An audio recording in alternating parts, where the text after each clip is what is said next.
Bien, mesdames et messieurs, bonjour, bienvenue.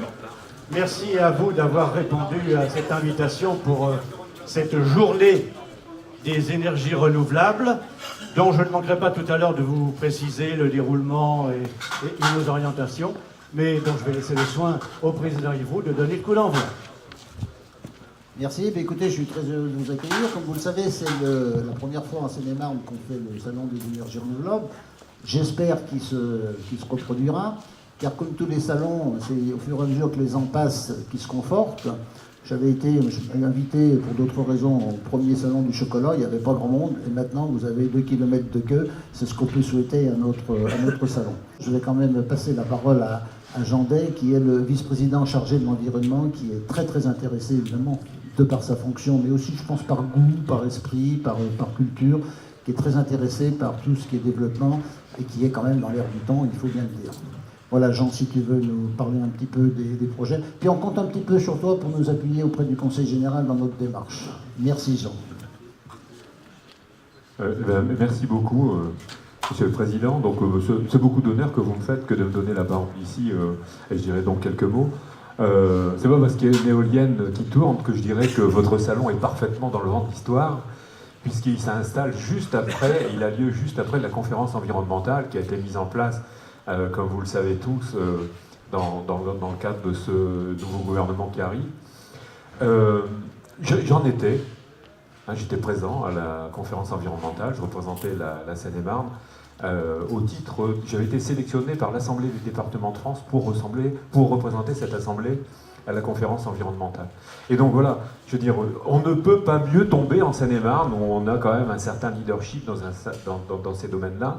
On a une unité de méthanisation raccordée ou qui a son permis de raccordement au réseau, la 2e de France. Et voilà, donc je veux dire, on est quand même un département qui est moteur dans ce domaine des énergies renouvelables là. Et donc c'est tout à votre honneur, Monsieur le Président, et à votre syndicat, d'organiser ce premier salon auquel je suis très fier d'être à vos côtés pour ce lancement et cette ouverture. Donc bravo, merci à tous les participants et merci aussi pour l'organisation. Vous connaissez la devise de la maison, mettre son énergie au service de votre énergie. Le premier temps, je vous donnerai tout au long de l'après-midi, bien sûr, les titres et présentateurs de ces différents ateliers.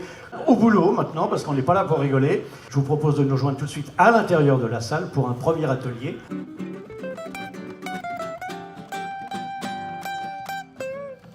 Il y a des gisements assez extraordinaires qui sont à 500-600 mètres de profondeur et il y a pas mal de réseaux de chaleur dans l'Est parisien qui fonctionnent sur ces systèmes.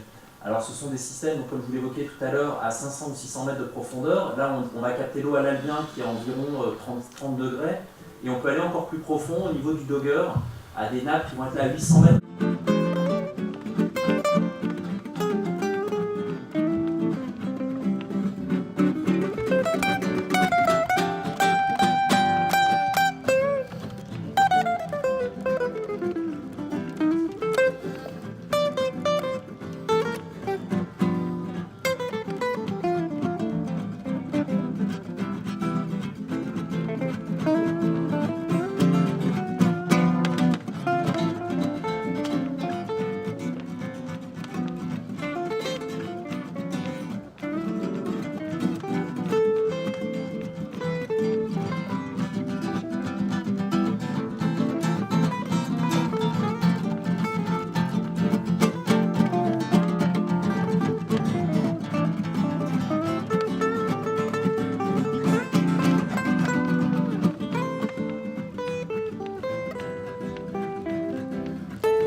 Vous avez tous entendu parler des modules chinois. Moi, la Chine a mis beaucoup d'argent dans le photovoltaïque. Pour elle, c'est un axe majeur du développement économique. Donc le prix des modules a considérablement baissé. Ça c'est d'une part ce qui explique la baisse des coûts des installations, mais pas seulement. Les structures aussi. Avant, les structures qui vont servir à installer, à supporter les centrales, les structures en sol, les structures en toiture notamment, de nouvelles technologies, de nouvelles solutions ont été développées, et ce qui nous permet aujourd'hui d'avoir des prix vraiment très faibles.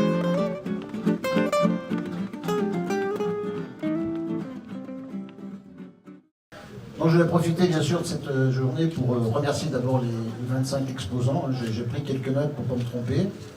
Nos conférenciers bien sûr, et nos partenaires que sont partenaires traditionnels, que sont l'ADEME, l'AREN, GRDF, bien sûr, la Chambre d'agriculture, ECOM, et aussi, peut-être un point particulier, la société électrique, vous voyez, qui a équipé, vous voyez là, ces capteurs d'énergie solaire renouvelable pour alimenter les voitures, et qui, elle, va faire demain ici un salon particulier qui s'appelle le salon de l'électromobilité, auquel naturellement vous êtes tous conviés, notamment pour ceux que ça intéresse.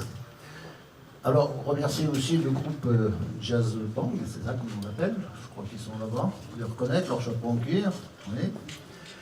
Et Franck Senot, et notre accompagnateur, Jean-Pierre Pinault, qui se cache pas, qui est ici.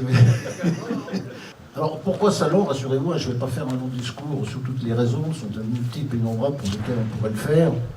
Je dirais simplement qu'il s'inscrit dans une double démarche, qui est à la fois celle dans l'application du Grenelle 2 de l'environnement, et puis l'autre démarche qui est de sensibiliser les gens en général, hein, c'est les consommateurs certes, mais ce sont aussi les administrés des communes, à ces problèmes du coût de l'énergie qui va monter, on le sait, de manière inexorable, quels que soient les auspices sur lesquels certains veulent bien les placer. Et puis vous donner rendez-vous l'année prochaine pour une deuxième édition, qui j'espère cette fois sera encore mieux, plus démonstrative. Et surtout, j'en ai parlé avec la presse aujourd'hui, inviter les particuliers à venir parce que finalement, c'est quand même eux qui sont au milieu de ces enjeux. Voilà, je n'en dirai pas plus. Je vais vous inviter, comme toute manifestation, à prendre le verre d'amitié et puis peut-être faire un petit encas, comme on dit. Merci pour votre participation et je vous invite tous l'année prochaine à être aussi nombreux et j'espère qu'il y aura encore un peu plus de monde. Merci.